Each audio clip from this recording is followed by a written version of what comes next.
l'autel ici, c'est Dieu est capable de te garder de la chute. Être un disciple totalement engagé. Amen. Je disais tantôt, mon thème ici, c'est Dieu est capable de te garder de la chute. Être un disciple totalement engagé. Amen. Les sœurs, j'aimerais te poser une question. Quelle est la sœur qui a été baptisée avec une personne? C'était lui ton baptême là. Est-ce qu'on a pris 2 personnes pour mettre dans l'eau? Est-ce qu'on a baptisé avec quelqu'un d'autre dans le. Ça fait dans la piscine, dans la ville, dans le baptistère? J'ai pas entendu. Mais est-ce que nous avons été baptisés seuls? Seul non. Donc, pour être un disciple totalement engagé, comprendre que tu es venu seul dans le monde. Tu es venu seul, tu n'es pas venu avec quelqu'un. Même si ton partenaire t'a invité, la personne qui t'a rencontré étudier la Bible avec toi, mais étudier la Bible avec toi seul, elle t'a donné des conditions bibliques et tu as pris la décision seul pour faire de Jésus le Seigneur de ta vie. Mais qu'est-ce qui peut se passer en ce moment dans ta vie? Quand on étudie la Bible, on est zélé, on est content, on n'a pas les rendez-vous, n'est-ce pas? On fait un engagement. Tu prends l'engagement, tu dis non, je décide de faire de Jésus le Seigneur de ma vie. Tu dis, je viens mon Seigneur. On dit, wow. 2 jours plus tard.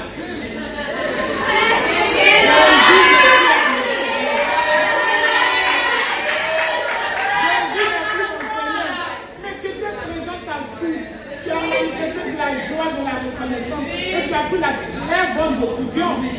Maintenant, qu'est-ce qui s'est passé? C'est pas la même sœur qui étudie la Bible avec toi, ou bien c'est pas les mêmes sœurs. En tout cas, moi je suis très reconnaissante. Je pense que dans ces sœurs, j'ai eu des sœurs, que celle qui m'a baptisé, celle qui étudie la Bible avec moi et qui m'a baptisé, qui était mon témoin, et dans ces sœurs, ça fait 33 ans qu'elle est dans ma vie. 33 ans. Je suis une femme bénie. Je suis bénie. Et je sais que tu es aussi bénie. Tu es bénie pour que tu sois une femme totalement engagée. Et les sœurs, j'ai 3 points. Mon premier point, être une sœur totalement engagée. Prends la décision de renoncer à toi. Amen. Nous connaissons ce passage en Luc 9, verset 23. Il dit, puis il dit à tous, si quelqu'un veut venir après moi, qui renonce à lui-même, qui se charge chaque jour de sa croix et qui me suit. Les sœurs, j'aime beaucoup ce passage parce que ce passage est très profond. Il dit, Jésus dit, si tu veux me suivre, que tu renonces à toi-même et que tu charges de ta croix pour que tu puisses le suivre. Bien sûr, suivre Jésus n'est pas une chose facile. Honnêtement, devenir disciple, ce n'est pas facile. Et continuer la marche avec le Seigneur n'est pas facile. Mais le renoncement à soi-même rend ça facile. Parce que le renoncement, c'est une décision personnelle que tu prends. Tu décides, je vais me réveiller à 4 h du matin. Tu décides, je vais méditer. Tu décides, je vais prier. Tu décides, je vais évangéliser. Tu décides, je vais aimer les choses. Je vais faire ça, je vais faire ça, je vais faire ça. C'est une décision. Tant que tu ne prends pas cette décision, ce n'est pas possible que tu sois totalement engagé. Non. C'est individuel. C'est personnel. C'est pas une affaire de groupe. Ma DB va prier ensemble. Ma DB va évangéliser. Non.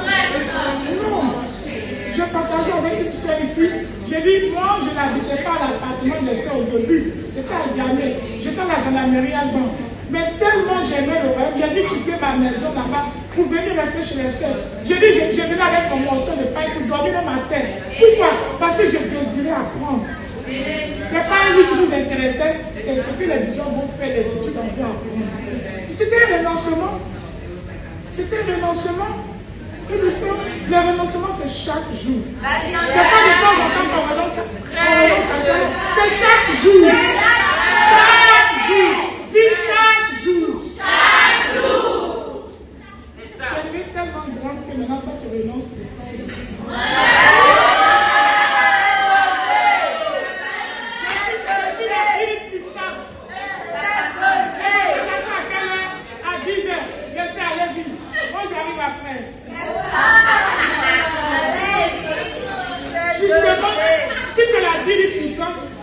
l'évangélisation à 10h, tu es là à 9h. Tu es là à 9h. Parce que tu vas donner le sang. Quand je suis la sœur Zélé, on dit, on doit donner 30 personnes. Ma liste c'est combien? Moi je n'ai pas encore fait. Je n'ai pas encore eu 2. Mais c'est ton renoncement qui va permettre aux gens de venir. Ça n'a rien à voir avec ce qu'on a décidé.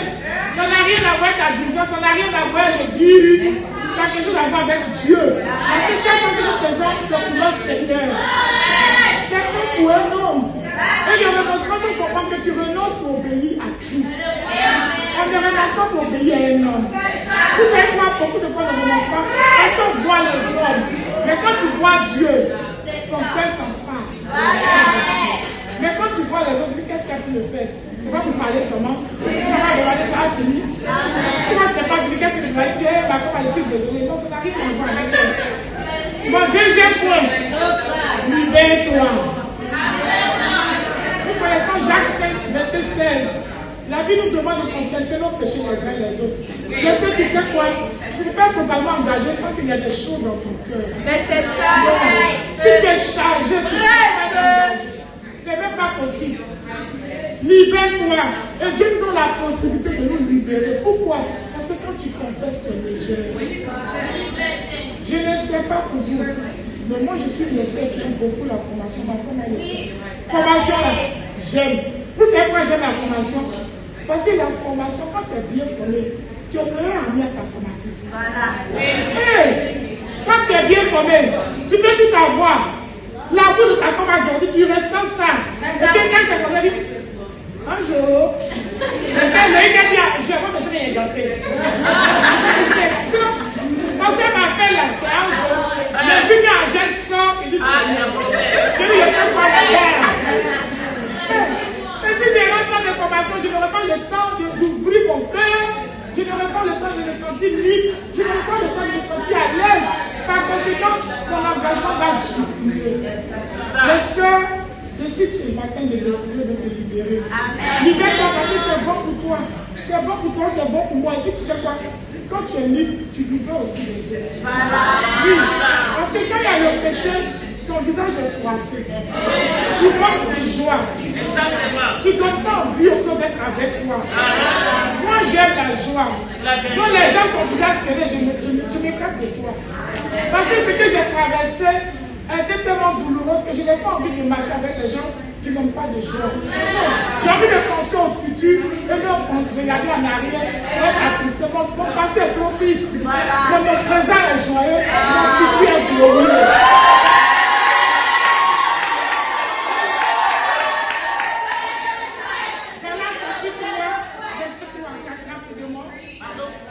J'espère que on va prendre la décision de nous repentir. Amen. En nous libérant radicalement les sœurs. Le royaume de Dieu est merveilleux. Les sœurs, ces genres de moments sont vraiment à féliciter. On a entendu des messages incroyables, on va continuer d'entendre des messages incroyables. Il dit ici, êtes-vous tellement dépourvu de sens après avoir commencé par l'esprit? Voulez-vous maintenant finir par la chair? Avez-vous tant souffert en vain? Si toutefois c'est en vain. Ah, tes soeurs. Moi, j'avais dit dimanche, moi j'étudiais la Bible au CHU, comme on dit au 5e. Tu dors à terre pendant plus de combien de mois? Et les sœurs, Dieu m'a fait grâce pour qu'on puisse m'enseigner la parole de Dieu. Maintenant, je reçois la parole. Je viens dans son royaume. Et puis il a dit même que moi, pendant les 12 années, je ne me sens plus trop bien. Mais comme je me sens pas, il dit, non, j'ai trop ce passage. Il dit, attendez, qu'est-ce qu'on a fait? Il dit, êtes-vous tellement dépourvu de sens?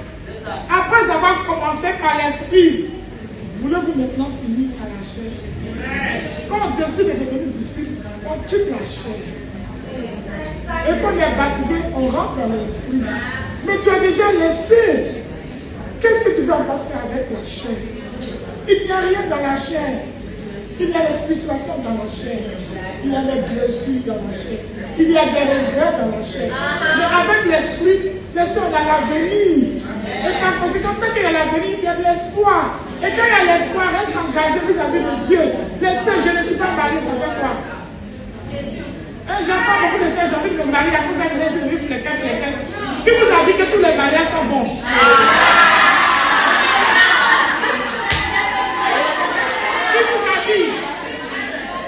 Qui vous a dit que tous les enfants deviennent de bons enfants?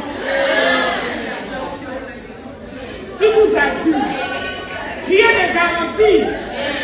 Rien. Mais vous savez quoi? Se libérer est tellement important. Dernièrement à Yaoundé, j'ai connaissé beaucoup de gens difficiles. Comment difficile? Dans le ministère là-bas, on a des soeurs qui sont venues de l'église du Christ, qui étaient des anciennes de l'église du Christ. Et il y a deux soeurs que j'aime beaucoup. Mais vous savez quoi? Après la conférence ici, l'année dernière, quand je retourne, il y a une soeur honnêtement que j'aime tellement, c'est dans le staff. Et il y a une seule jeune qui était dans le staff qui n'est plus dans le staff. Mais cette soeur ancienne qui forme, cette jeune soeur qui n'est plus dans le staff, avait la responsabilité de former une jeune soeur. Moi, je sais que c'est elle qui forme la soeur. Vous savez ce qu'elle avait? Elle n'avait que 5 soeurs à former. Mais tellement la paresse, elle a levé d'autres noms qu'elle a donné à ses soeurs. Mais cette jeune soeur, l'autre ne pouvait pas la former. Elle lui a dit qu'il faut la former. Et puis un dimanche après le culte, normalement on est supposé faire la communion fraternelle posée avec nos invités. Mais je vois deux son point là-bas. L'information de dimanche après les soeurs arrêtons. Dimanche après le culte, tu prends ta soeur, c'est pas formation, c'est causerie. La formation, déplacez-nous.